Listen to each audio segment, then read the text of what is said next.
But certainly working with the car across the weekend was easier. The balance of the car was more consistent. Hi, I'm Jodie with Shove here to answer your questions from the Japanese Grand Prix. So, a question in from one of our fans: why did we only set one timed lap in Q1? Well, that goes back to a decision to take 4 sets of soft tyres into qualifying. That meant that we had two of the hard, one of the medium for the race on Sunday.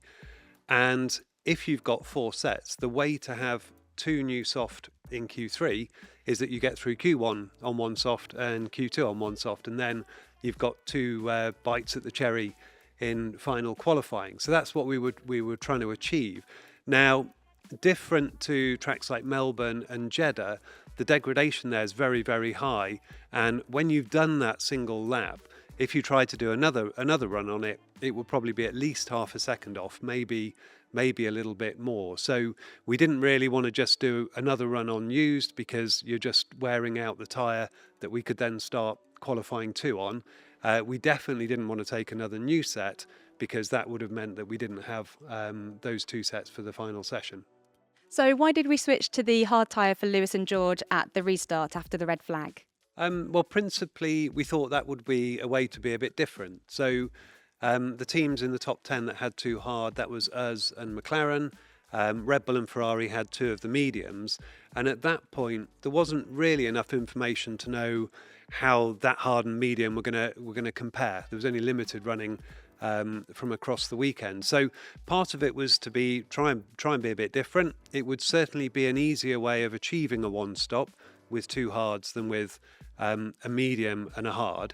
And because of that red flag, we'd already run the medium. So as far as the rules are concerned, that single lap prior to the red flag means you've run the medium, and you would be allowed to effectively do a hard one stop. Was one of the reasons. And then looking further down the grid, there wasn't really any threat from the other teams. They were slower than us and not likely to interact. So really, it was about offsetting.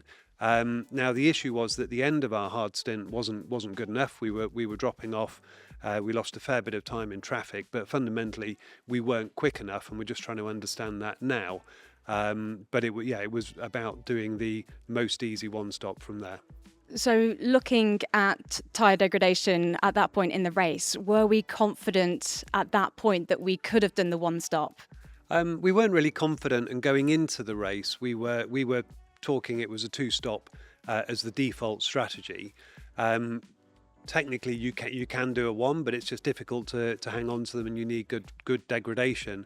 But as I said, it was more that the hard effective one stop from lap 2 was an easier strategy to execute than a medium hard. What happened to our pace in the first stint for both cars? Well, it was okay initially, and then by about half distance we started to drop off. We also got a bit of traffic. Now the tyres in Suzuka run quite hot. There's a bit of overheating, and when you get some traffic, it just drops the grip, causes a bit more sliding.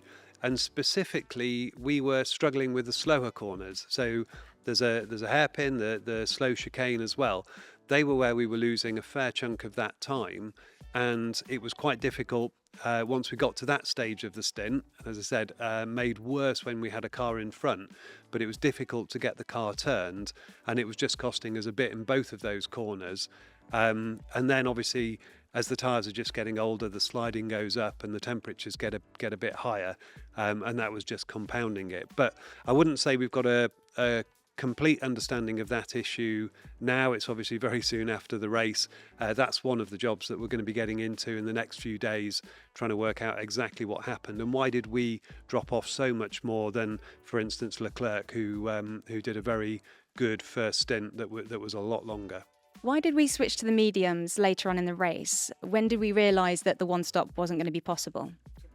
Yeah, I mean, we were starting to realise that, to be honest, at the point that we dropped off on that first stint. Now, you keep your options open. There's nothing that really prevents you sort of converting until you decide it's time to do so. But we stayed out a bit longer on that second stint to build a bit of a gap. We may have benefited from a safety car, but there wasn't one. But you don't want to stay out so long that you can't then catch up. Now, we've done the analysis on the tyre curves now, and the hard and the medium don't look very different. It was certainly cooler at the end of the race, which may have been helping, but the second stint and the third stint were okay. So we know that we're not quick enough. We know that there's a good sized gap to Red Bull that we need to close down, and there's a bit of a gap to Norris, to the Ferraris, that we need to work on. But certainly the performance of the car was where we expected it to be in stint 2 and stint 3. So did we get an answer in the end of what caused the vibration on George's steering wheel during the end of the first stint? Yeah, that was just a lock-up at turn 2. He did a good job of trying to not make it too bad. So when the drivers get into that situation, it will cause them a problem if the wheel is locked solid and it stays like that all the way round the corner, because you end up with something that's a bit like a 50-pence piece. It's got a flat part, and it will be giving them a headache by the end of the stint. So what he tried to do is actually just keep the wheel rotating a bit, so it doesn't just wear that one bit into a big flat spot. So it's a bit of a irritation to him. You've got to live with it. But actually, he did a good job to mean that wasn't such a problem, that he's back in for a new tyre. So we heard from Bono that Lewis had picked up some damage on the front end plate.